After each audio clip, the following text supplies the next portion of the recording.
Hi and welcome to the Cult TV Sofa.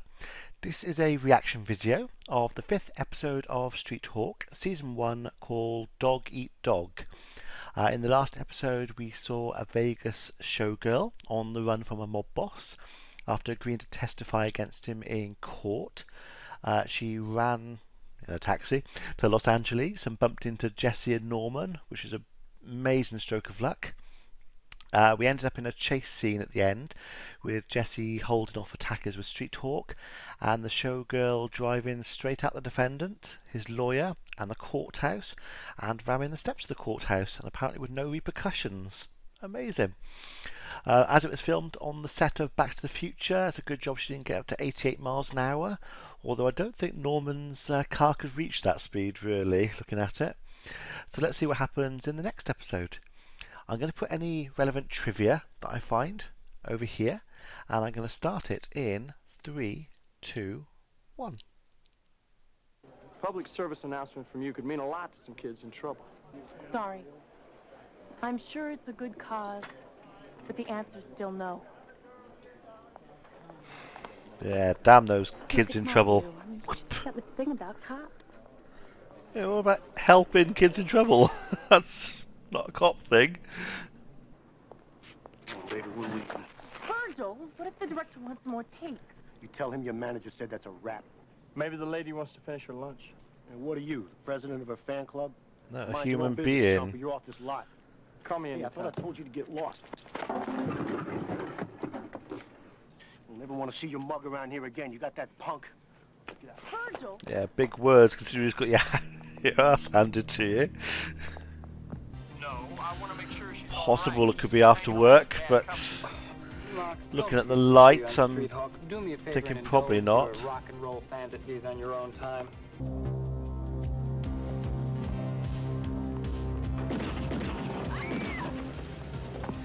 Not a good idea to shoot him before you've got the videotape. This is archaic.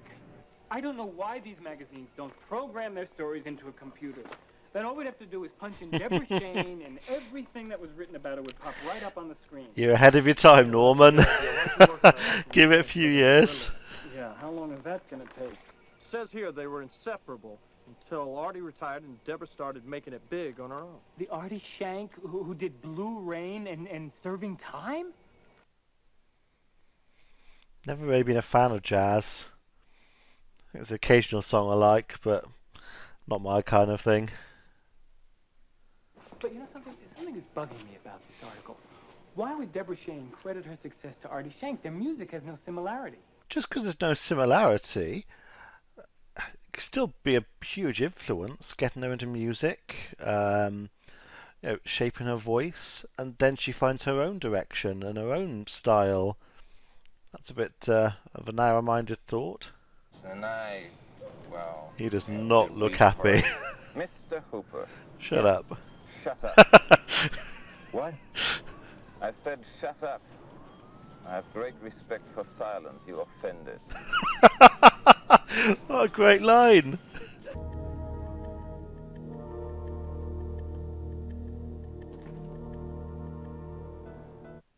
Why is he looking at them like that? He has no idea who they are.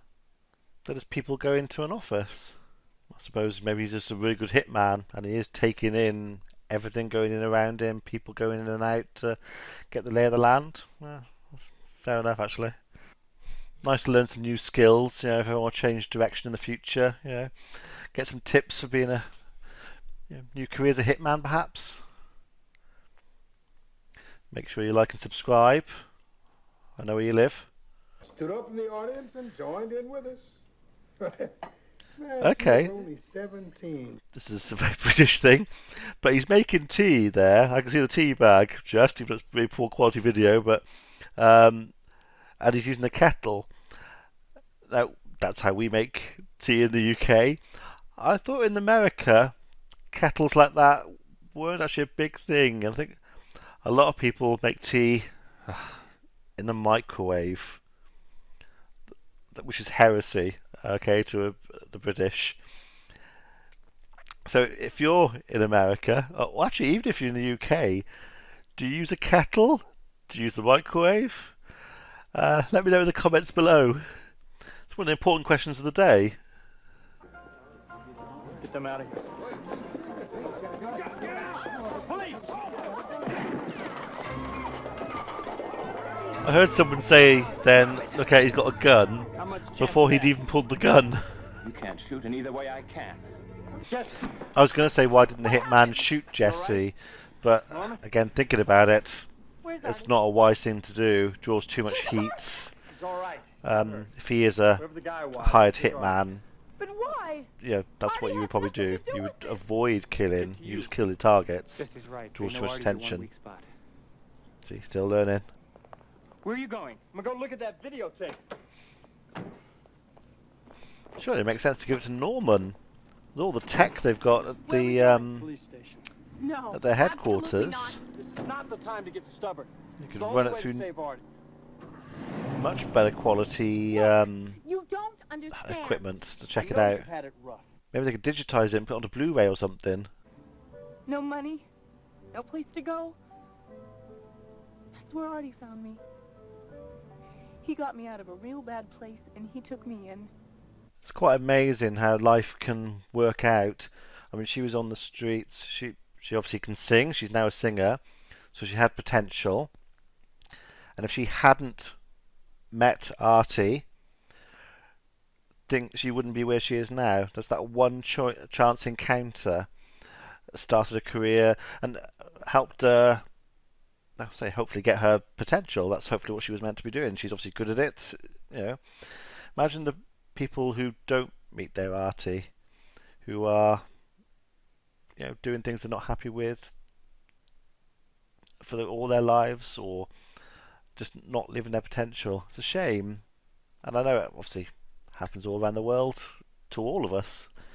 Who knows what we're perhaps good at that we don't explore and improve. Is that a bit too deep? But it's something to think about. Silver Screen Studios. We're shooting there this afternoon. Won't that be a little crowded? Safety in numbers. Yeah, meeting in And public. Neil. No guns. Although the hitman was happy You to guys shoot in the Just club, leave your so cop boyfriend at home. don't think Don't worry. crowds are going to make much of a difference. This is going to try and give just a brand new tape. You would surely want to check the tape first. How does he control where the particle beam goes? I can only assume it's linked to the heads-up display in the helmet, so that where he looks the beam goes. But I think that tech would be way ahead of back then, that sort of connection between the two. That's definitely a music video I've never seen before, and I'm quite glad. What is going on? It's all yours. Now let Artie go. Not until I view the tape. Exactly. And who's to say she doesn't make copies? You could make copies back then fairly easily. Watch yourself, Jess. So his helmet has got some little protruding bits just there. I wonder if they're like... I don't know much about helmets, but I've never noticed that on any helmet before. Are they to let air in so the visor doesn't fog up? Or could they be more like sensors to detect things?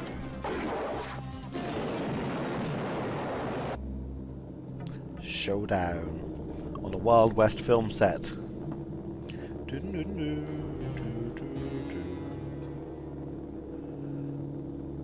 Got the tumbleweed, and it's even starting to roll. Oh yeah, so there it is. There's something. Oh, it's probably the camera.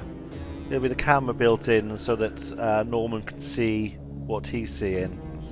That makes sense. I think it's only on one side. Those cameras back then were quite huge things. I doubt they'd be able to cram it into that.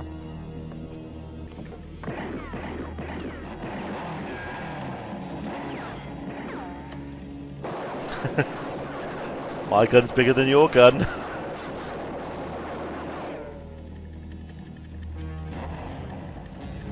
How did you not hit him? He should be just riddled with bullets. And again, targeting. How can he... They're fixed and rigid, forward facing. There's no way you could change the angle of the guns.